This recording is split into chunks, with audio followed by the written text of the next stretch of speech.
Welcome to Partnerships for Profit, the podcast where we bring you inside the world of joint ventures, strategic partnerships, and powerful collaborations. Whether you're looking to expand your network, find new referral partners, or scale your business, you're in the right place. Let's get started.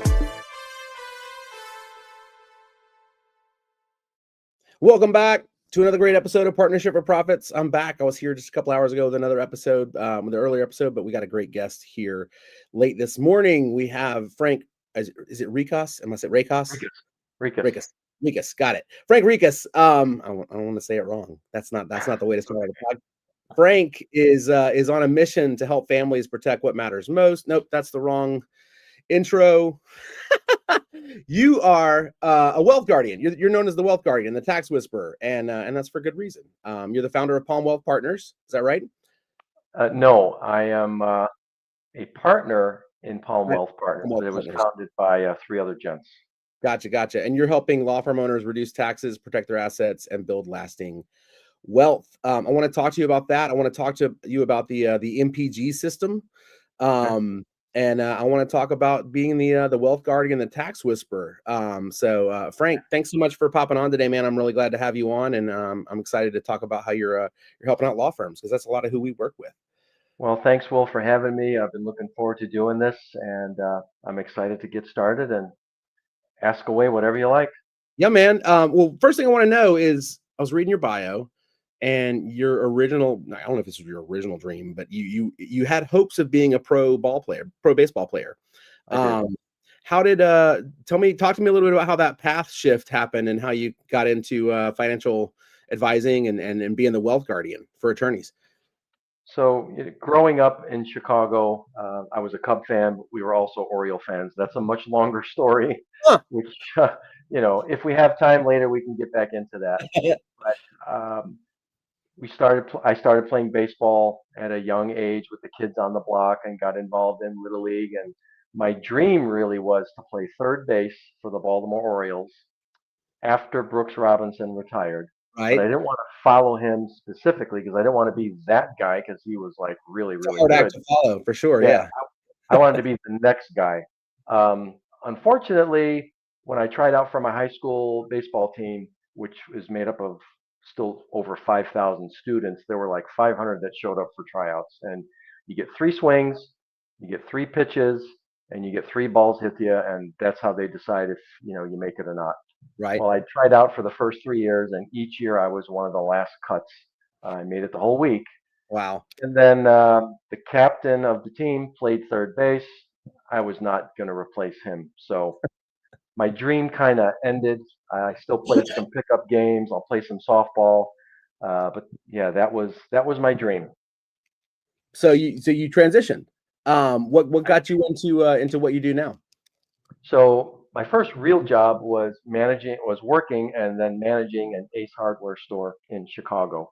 And it got to a point where I got just really tired of retail. I don't mind working long hours. I don't mind putting in the work. And, we're a family that has been priding ourselves on that strong work ethic. But I needed something more, not just financially, but something that was more gratifying and more rewarding to me. So I got a letter at home one day from an insurance company, and I literally threw it in an open trash can. And my wife came home, saw it, and said, "What's that?" And I said, "Oh, it's a letter from some insurance company. They want me to go do an interview." She goes, "Well, why don't you go?" I'm like, I don't know the first thing about what they want. I don't know anything about insurance for the most part. She goes, "Well, at the worst that can happen, you're looking for a job. You can practice your interview skills." Okay, so I went. 3-4 months later, I was hired and had a career transition, and I've been in it ever since. Right on. Sometimes you have to take the opportunities as they come, right? Yeah. It's great. That's funny that you mentioned that about your wife, because I had a guest on this morning, and he was talking about how his girlfriend kind of pushed him into. He had a law degree and he wasn't using it, and she kind of pushed him into a new avenue. And I was talking to him about how important it is for us to have people in our lives that give us permission to take a leap, right? Sometimes we just need that permission, someone to say, you could do this. And Yeah. you think, I can? I guess I can. If you say I can, then I'll do it. Sometimes we need that other voice. So that's great. I'm glad that your wife was there for you to kind of push you into that new direction. Yep. Very cool. So the title of this episode, Frank, is why most lawyers overpay on their taxes and how you can help them fix that. From your perspective, what is the main reason why so many attorneys are overpaying on their taxes so often? Well, one of the main reasons I think is that they only talk to their CPA once a year. Typically, it's Tax season? or February or March or Yeah, April. And when you're doing that, that's not tax planning. What the CPA is really doing for you is you're bringing them all of your documents, your receipts, your statements, everything you spent your money on, and they're just reporting history. And then they're telling you, okay, Will, you owe $67,000, and Will writes the check, and off we go. right. And that just continues to repeat itself year over year. And I often am asked, if I talk to 10 law firm owners a week, five of them are going to say, do you know someone that's a little bit more proactive in their tax planning? Because my guy, my gal, isn't really doing, they're not making any recommendations for me. They're just telling me what I owe, and I write the check, and that's that. And I kind of feel like they're missing something. So I do work with, a number of different CPAs, and the ones that I'm trying to build relationships with are ones that are proactive. Got it. So how much money are attorneys really leaving on the table if they're not taking those proactive steps with tax planning? We've been working with one client now for about 9 years, and I'm going to ballpark the number, but between what we've done for this client, we've probably been able to save him well over $400,000 in taxes. We've also been able, because of that, been able to help him build an additional close to $2 million of additional retirement income based on what we've done for him, and that doesn't count some of the other things that he had Wow.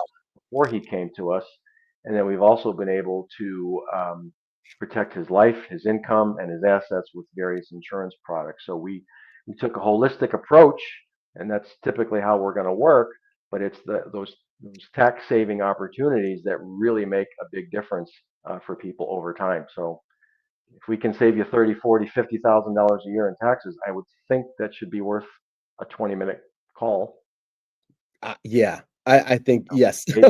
100%. Yeah, Yeah, I mean, yeah, if you could basically, I think if you switch it and kind of put it in the terms of if you could make an extra 40 or $50,000 in 20 minutes, wouldn't you do it? yeah. As opposed to saving, like you're making money at that point. So yeah, you should definitely be doing that. Um, so let's talk a little bit about the MPG system. Um, Tell me a little bit about that. What does MPG stand for? Is this your proprietary system, or is this something that's in the firm that you guys have done? Is this I haven't trademarked it yet, and I probably should. And it's gotten really, it kind of doesn't have anything to do with miles per gallon, but if we're trying to optimize your financial plan, we need to put the MPG system into play. So what are we doing? Well, the M stands for minimizing your taxes, which is, I think, the first major problem that a lot of law firm owners have because they're paying too much in taxes. How can I minimize those taxes currently? And we even work on trying to minimize those taxes at retirement when they're starting to take their distributions from their qualified plans, their retirement plans, and all that. So we're trying to look at ways to do that too. The P stands for protection, whether it's life insurance, disability insurance, or long-term care insurance. You need to have different types of protection in place. And the protection plans are really your foundation because if your financial plan isn't built on a rock solid foundation of life insurance, disability insurance, and long-term care insurance, then it's really built on sand. Everything else is at risk. And obviously, nobody wants to pass away, but fact of the matter is, and I've done the research, everybody will, right? 100% guarantee on that. Yep. Um, will you get sick or hurt and not be able to work? I hope not. But when you do, or what's your plan? And then as far as protecting your assets, we're talking about protecting assets against a long-term health event. So that's what the P stands for. And the G is growing your wealth. We want to use whatever your risk tolerance is. We want to find out about you, what your goals, dreams, expectations are. We don't really ask anybody, at what age are you going to retire? Because many law firm owners either don't want to retire or they don't want to retire fully. Maybe they do want to sell their practice and stay on and consult. Maybe some of them want to go teach. Maybe they just want to stay in it as long as they can, and you're going to have to carry them out in the box. So, Right. we have to plan for long-term um, income at your retirement age or at your slowdown age. There's the go-go years, there's the slow-go years, and then there's the no-go years. So we have to make sure that we have all of that covered. So it's minimize, protect, and Correct. grow. Right.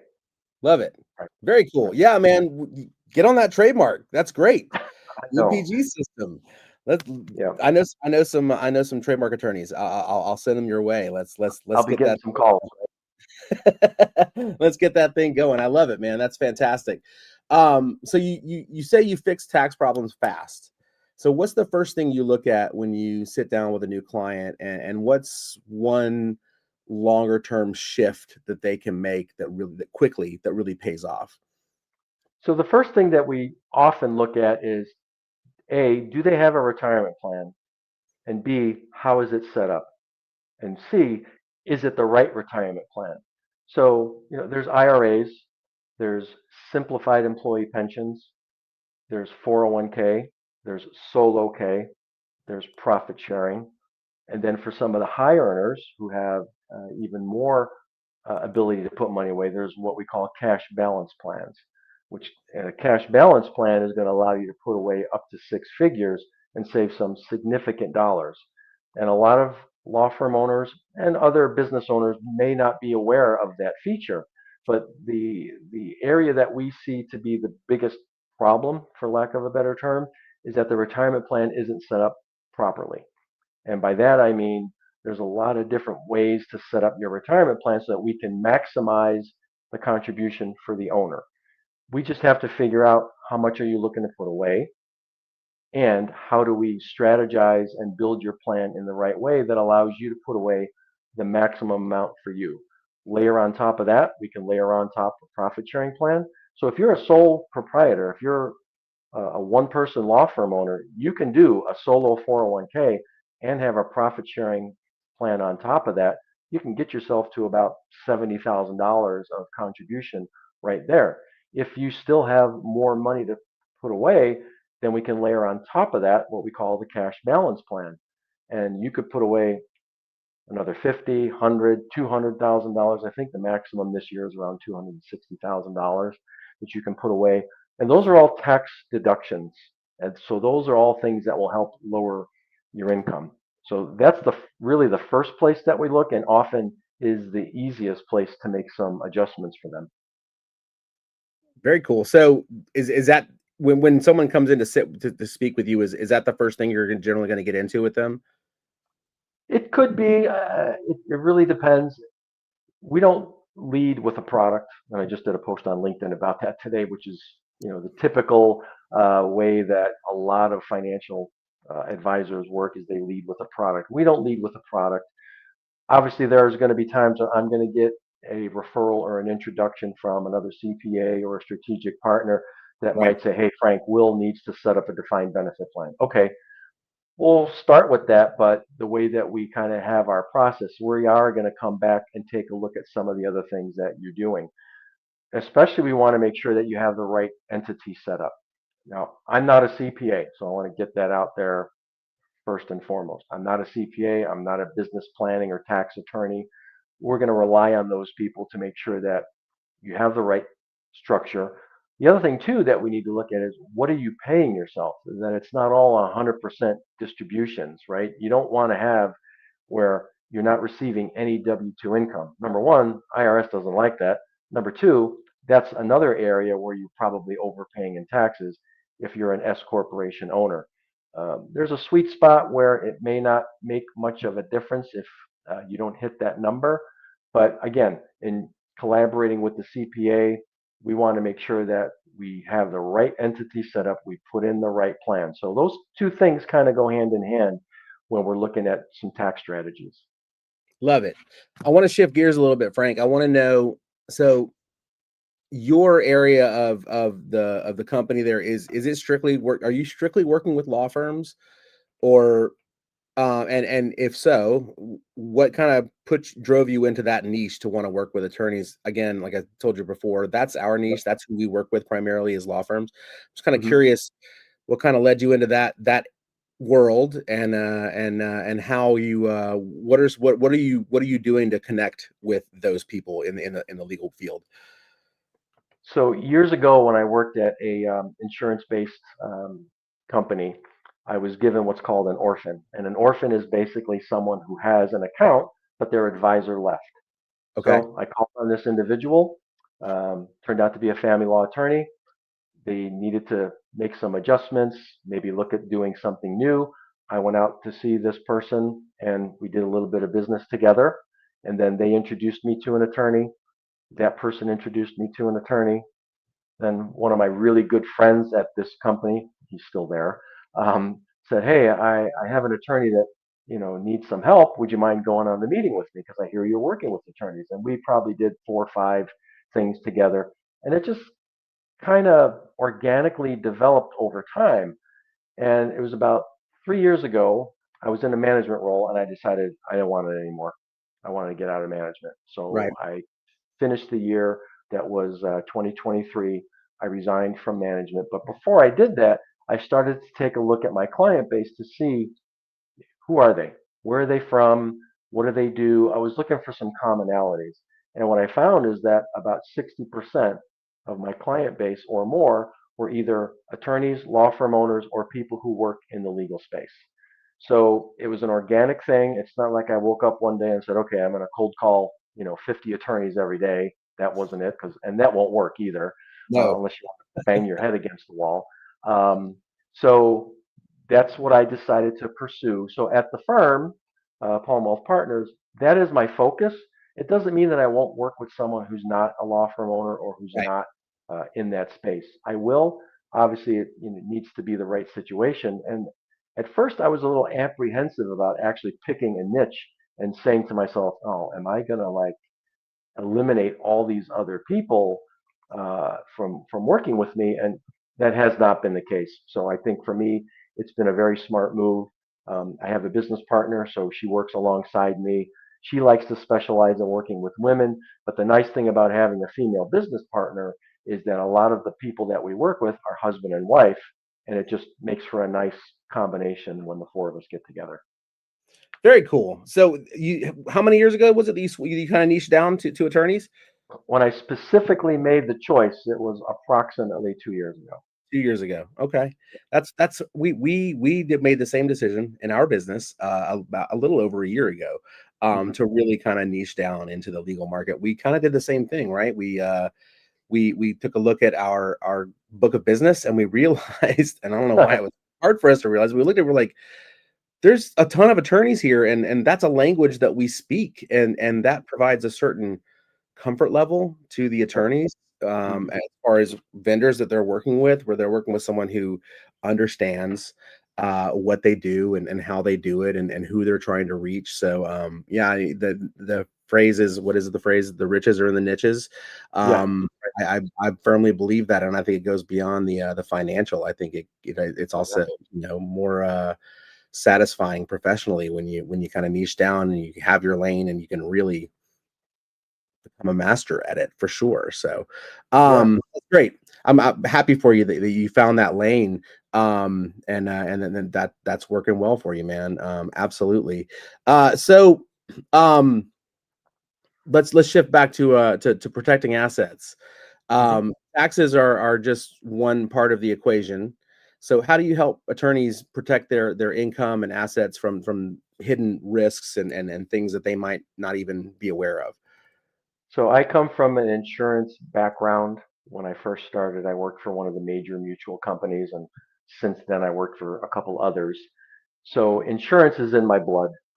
The very first thing that I bought for myself when I first started was disability insurance, because I realized that something happens to me, my family is going to be financially at risk. So Right. I want to make sure that I have my income protected in the event then I'm sick or hurt. Knock on wood, I've never had to use my policies. I bought one when I first started, bought another one later, did some upgrades. So that's an area that I make sure that my clients have discussed with me. Life insurance is another one. And there's a lot of different kinds of life insurance. When you get down to it, there's really two if you really hone in on it. There's term and there's permanent. There's variations of the permanent. We won't have enough time to get into those either. But what I'm finding with a lot of people in general is they're not really aware of all the benefits of permanent life insurance. There's cash value. You have access to that money. Money can come out tax free if we do it right. You have a death benefit that obviously, that's why you bought it. It's insurance first and foremost, but that death benefit can increase over time. So a lot of times we're going to use a combination of the term insurance and the permanent insurance. And both of those products have become a lot easier for people to get as long as you're healthy. There's a lot of situations where we can get coverage for people on both life insurance and disability insurance without any exams because everybody's busy. Law firm owners are busy. They got trials, they got cases, they're doing 100 different things. I don't have time to get examined. Okay, well, guess what? If you're healthy enough, you may not have to. And I've had policies issued in a couple days, some of them a little bit longer. It really depends. One thing I am noticing though is, and my business partner and I were talking about it a couple days ago, is that a lot of people are not qualifying for that because they've got some bumps and bruises in their medical history. And it's not just older people, it's people that are younger. Mhm. So tackle it as soon as you can because you'll never be as healthy as you are today and it'll never be as inexpensive as it is today. And one thing I always tell people, you're one doctor visit away from being uninsurable. And that happened to a close friend of mine. Wow. I've known her for probably 25, 26 years. Healthy, worked out, good diet, everything is in proportion. She goes to the doctor, and the doctor, after the physical, says, in 6 weeks, we're doing open heart surgery. Had Wow. no clue that anything was wrong. So, again, the protection piece is very, very important. So that's something you're advising these guys of from the jump Yep. is like, hey, let's get beyond taxes. Yep. So what's the biggest? You've already given me a few, but I want to know what is the biggest mistake that you see firm owners making when it comes to their finances beyond just overpaying on taxes? One thing is not paying yourself first. And you're throwing all of your money into your firm and you're paying yourself, I don't know, $1,000 a week, $500 a week, $2,000 a month. And you can have really good revenue, as a lot of the law firm owners that I'm working with have. Mm-hmm. But I think some of them aren't looking at how they can pay themselves first so that they can start taking care of themselves. You're paying other people more money to do less work than you, but you're not paying yourself equal to or as much as or even more than they are. So paying yourself first, I think, is something that you need to take a good, strong look at because again, you you want to be profitable. Well, you say you brought in $3 million last year. After payroll and expenses, how much did you pay yourself? That's only a question that you can answer. And if you continue to throw money into all these shiny objects, which, you have to have some shiny objects, I guess, but when you're not systematized, when you don't have a process, all of a sudden you wake up in 5 years and you're like, oh, I don't have anything. Or you're trying to compete with your neighbor or your partner just bought a $80,000 car. I guess I better buy one too. Your Right. partner just bought a $1 million home or $2 million home. I guess I need one of those, right? Most people don't care about that stuff at the end of the day. Yeah. So you want to position yourself where yes, you want to appear that you're living a good life and that you're successful. No doubt about that, right? You don't want to be driving around town on a scooter. Nothing wrong with scooters, but you know what I'm saying. But you got to take care of yourself first. And the only way to really do that is to strategize with professionals like myself, your CPA, a fractional CFO. You can have a big house and if there's no furniture in it, really, what's the point? So and have a W-2 type salary because the IRS does not like it when you don't have a W-2 salary for an extended period of time. What is that salary? I don't know, 30 to 50% of your profit, maybe. What would you pay another attorney to do the work that you're doing? If it's $150,000 a year, then pay yourself $150,000 a year. But you don't want to have $1 million in distributions and no W-2 income. That's not a good thing because you're What more than likely overpaying taxes there.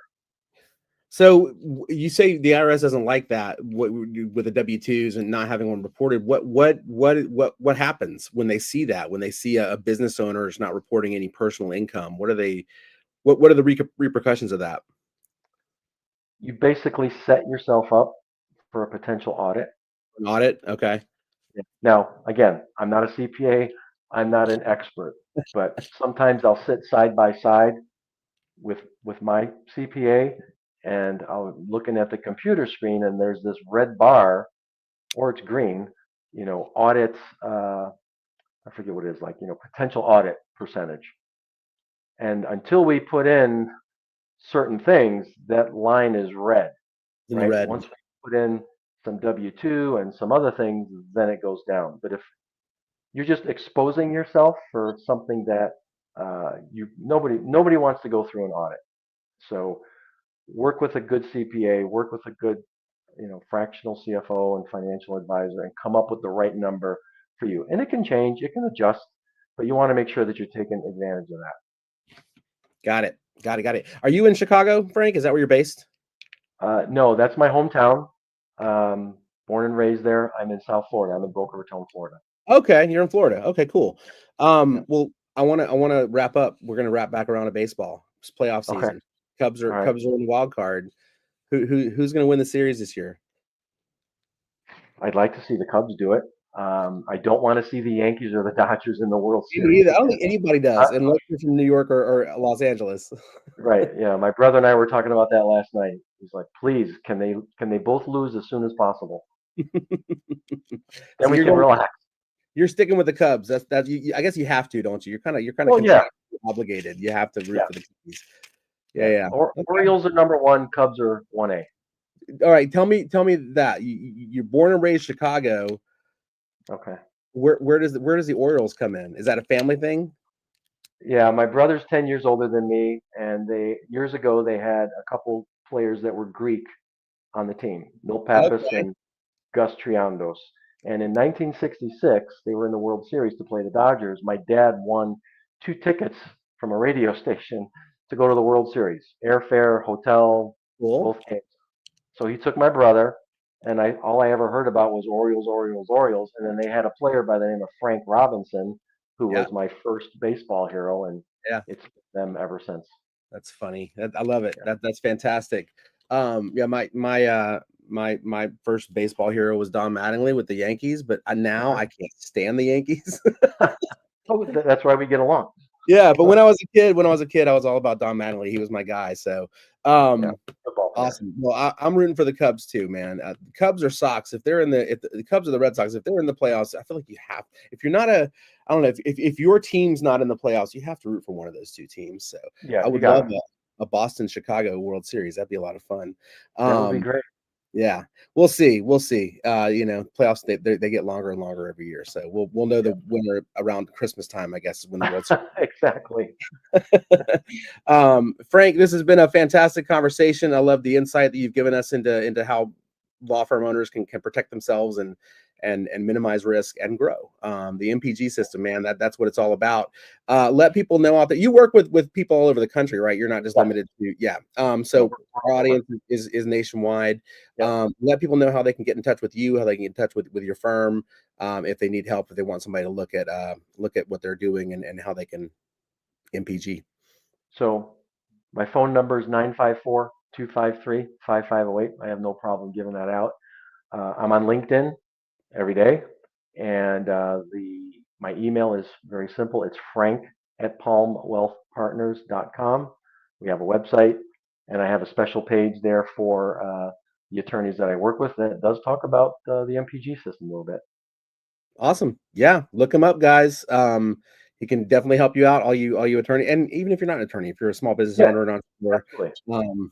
I know this. I know Frank can get you where you need to be. So, those of you who are watching the live stream out there this morning, I guess it's still morning. We appreciate you guys tuning in. And if you're watching the recorded version of this on YouTube or listening on Spotify, Apple, wherever you get your podcasts, we appreciate you as well. And we love when you leave us the likes and the thumbs and the stars and all that good stuff. It helps to get the podcast out to more people and help people out with things that they need help with, because there's a lot of business owners out there who are looking for good advice. And Frank is definitely somebody who can help you with that. We'll be back. I think we got some more episodes later today with a new host. We have our new co-host, Ana Del Rios, who's going to be doing some pods here on Partnership for Profits as well. So she'll be popping in later today. So be sure to tune back in. And Frank, again, thank you so much for giving me some time today. Appreciate you coming in, and I'll say go Cubbies. Let's go Cubs. And hopefully they pull it out.